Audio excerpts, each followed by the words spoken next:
Bonjour, chapitre 1.25, leçon 24. Comment un thyristor peut-il s'amorcer? Ainsi qu'on l'a vu précédemment, leçon 22, le thyristor dispose de deux états suivants. Bloqué lorsqu'il est polarisé dans le sens inverse. Bloqué au conducteur lorsqu'il est polarisé dans le sens direct, et cela selon qu'il est amorcé par la gâchette, c'est-à-dire par le signal de gâchette ou non. Dans ce dernier cas, pour le faire passer de l'état bloqué à l'état conducteur, on recourt à la propriété essentielle du transistor au silicium, un montage émetteur commun, qui est d'avoir un gain en courant croissant avec le courant d'émetteur IE. En conséquence, tous les mécanismes capables de provoquer une augmentation du courant d'émetteur IE du transistor PNP IE sont utilisables. Les principaux sont la tension, la pente de la tension, la température, l'effet transistor et l'effet photoélectrique. Donc, l'amorçage du thyristor ne peut se faire que sous deux conditions. Bêta 1, bêta 2 inférieur à 1, le thyristor est bloqué, reste bloqué. Bêta 1, bêta 2 supérieur à 1, le thyristor conduit, qui caractérise ces deux conditions qui caractérisent son état en fonction du courant.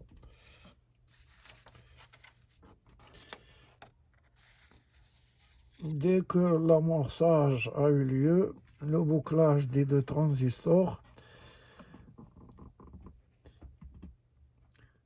l'équivalent du thyristor, l'équivalent des deux transistors, ces deux transistors, l'équivalent du thyristor, le courant de collecteur de l'un étant systématiquement injecté à la base. Le courant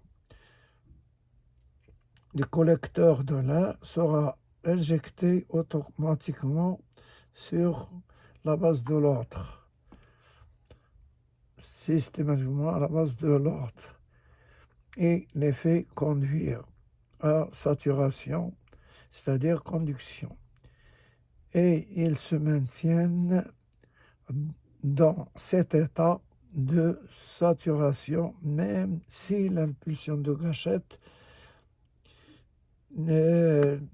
c'est-à-dire c'est l'impulsion de commande de la gâchette disparaît. Et cela, tout le courant,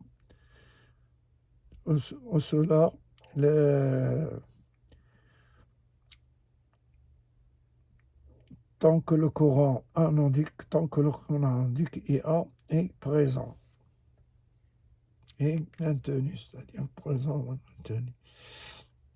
On a dit que quand on reçoit une impulsion de gâchette, il y a ce transistor qui va conduire. On a ici on a IG, c'est-à-dire le courant de grille, c'est-à-dire le courant de gâchette. Et là, on aura un courant I égale bêta 1 de ce transistor. Et IG et IG qui vont faire basculer ce transistor PNP. Et là, l'anode, si on envoie un courant, par exemple courant continu ou une alternance positive,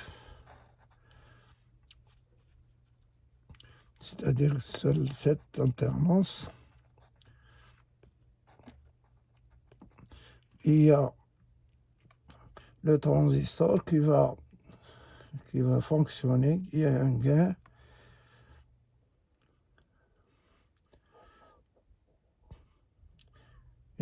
gain qui va se basculer ici, I, c'est-à-dire I1, et là I2.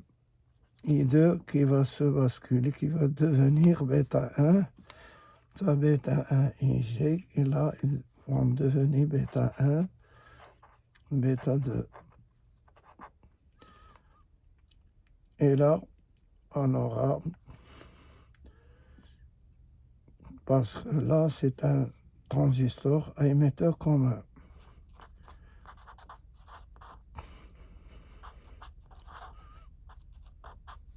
Émetteur commun. C'est un montage à émetteur commun. Alors, quand le transistor va conduire, c'est-à-dire le thyristor va conduire, on a K ici, on a l'anode ici, anode, c'est-à-dire anode cathode, le transistor fonctionne,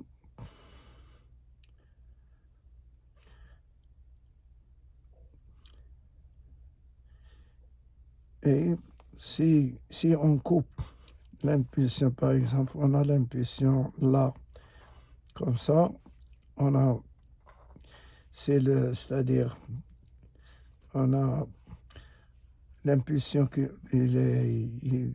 va faire conduire ce transistor, et quand le circuit fonctionne, on coupe, là, même que si on coupe l'impulsion de gâchette, il y a toujours le transistor fonctionne jusqu'à ce que le courant